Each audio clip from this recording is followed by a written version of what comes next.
saya bersekolah di SMA Gape Beta 3. Saya di sini akan menjelaskan tentang filum Arthropoda dan filum Mollusca. Saya diajar oleh Ibu Abdurrahati Kilo.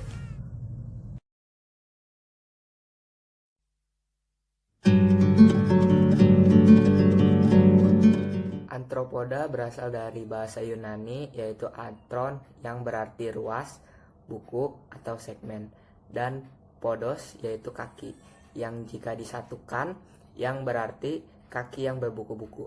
Arthropoda biasa temukan di laut, air tawar, darat, dan lingkungan udara, termasuk berbagai bentuk simbiosis dan parasit. Nah, sebentar lagi saya akan menjelaskan ciri-cirinya. Cek this out.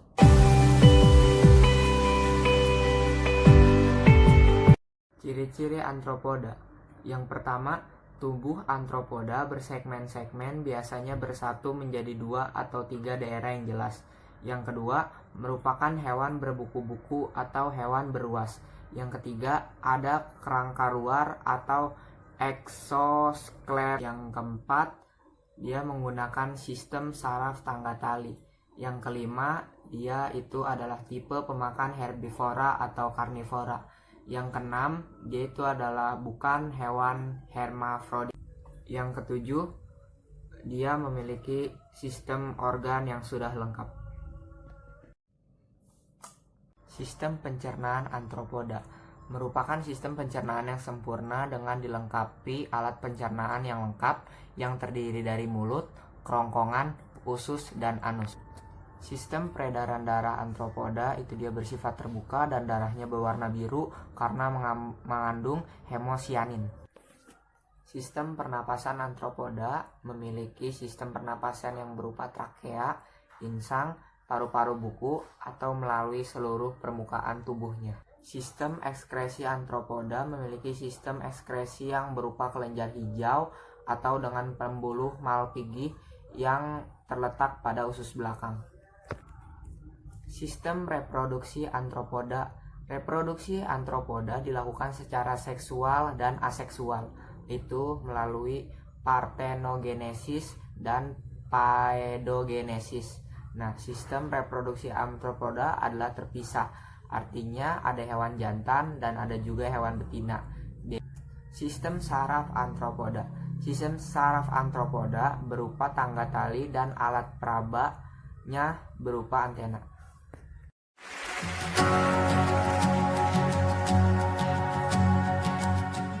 Klasifikasi arthropoda dibagi menjadi 4. Yang pertama ada crustacea atau udang-udangan.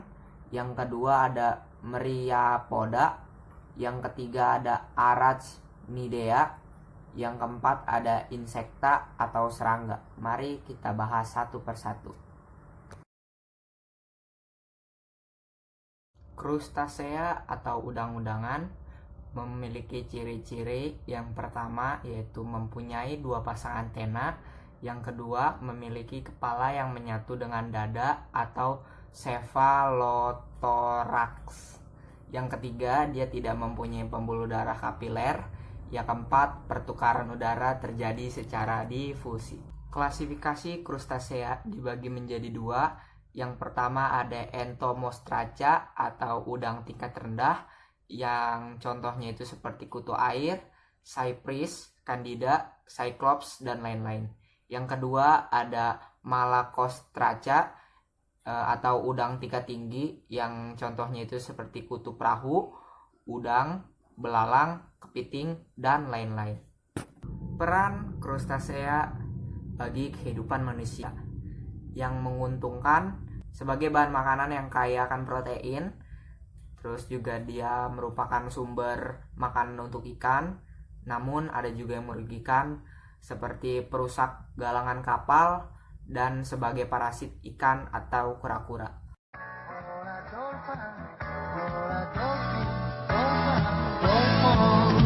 Yang kedua ada myriapoda. Myriapoda memiliki ciri-ciri seperti memiliki tubuh memanjang seperti cacing. Yang kedua, dia memiliki alat peraba dan sepasang mata tunggal. Yang ketiga, terdapat penambahan jumlah segmen yang terjadi di setiap pergantian kulit. Klasifikasi Myriapoda dibagi menjadi dua. Yang pertama itu ada Chilopoda, contohnya seperti lipan. Yang kedua itu ada Diplopoda, contohnya seperti kaki seribu. Peran Myriapoda dalam kehidupan manusia yaitu dia sebagai parasit, tapi walaupun dia sebagai parasit, dia tidak membahayakan dan dia juga berfungsi sebagai membentuk humus.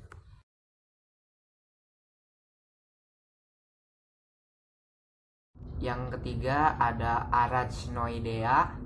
Dia mempunyai ciri-ciri. Yang pertama, tubuhnya bersegmen tetapi tidak beruas. Yang kedua, dia mempunyai 6 pasang anggota gerak. Yang ketiga, dia memiliki jumlah mata yang beragam. Klasifikasi Arachnoidea itu dibagi menjadi 3. Yang pertama ada Scorpionida, yang seperti contohnya itu kalajengking. Yang kedua itu ada Arachneida, yang contohnya seperti laba-laba. Yang ketiga Acarina, yang contohnya seperti tungau. Yang keempat ada Insecta atau serangga, yang memiliki ciri-ciri dia mempunyai 3 pasang kaki, lalu dia juga sebagian besar hidup di darat. Yang ketiga, tubuhnya tersusun atas kepala, dada, dan perut. Klasifikasi dari insekta atau serangga ada 2, yaitu Apterygota atau dia tidak bersayap, contohnya kutu buku. Yang kedua ada Pterygota atau bersayap, yang contohnya seperti lalat, lebah, dan belalang. Peranan insekta dalam kehidupan manusia itu banyak sekali, seperti mereka menghasilkan madu, mereka juga penghasil sutra, dan mereka juga membantu petani untuk melakukan penyerbukan, dan mereka juga dapat dimanfaatkan sebagai pembuat obat-obatan tradisional.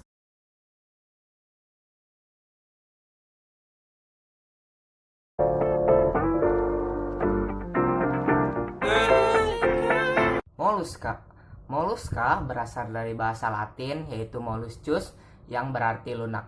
Jadi, filum Mollusca adalah kelompok hewan invertebrata yang memiliki tubuh lunak. Tubuh lunaknya itu dilindungi oleh cangkang, meskipun ada juga yang tidak bercangkang. Sebentar lagi saya akan menjelaskan ciri-ciri dari Mollusca. Check this out. Ciri-ciri Mollusca. Yang pertama, merupakan hewan multiseluler yang tidak mempunyai tulang belakang. Yang kedua, habitatnya di air maupun di darat. Yang ketiga, merupakan hewan triploblastik selomata. Yang keempat, struktur tubuhnya simetri bilateral. Yang kelima, organ ekskresinya itu berupa nefridia.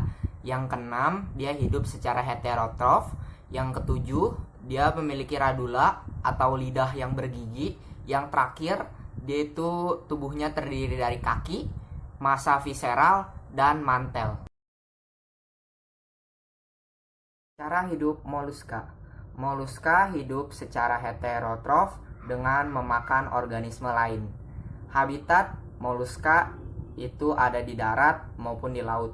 Contohnya yang di laut itu adalah gurita dan sotong, sedangkan yang di darat itu adalah contohnya siput.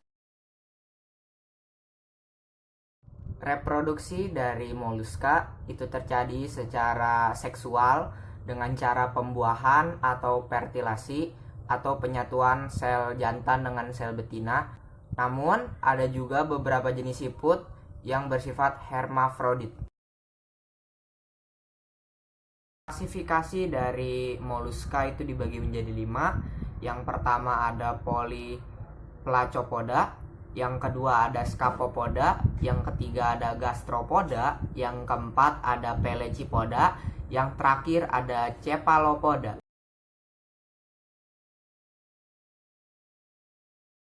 Buat teman-teman semua yang mempunyai masukan atau komentar, bisa komentar di bawah. Terima kasih buat teman-teman yang sudah menonton video ini. Semoga video ini dapat bermanfaat buat kita semua.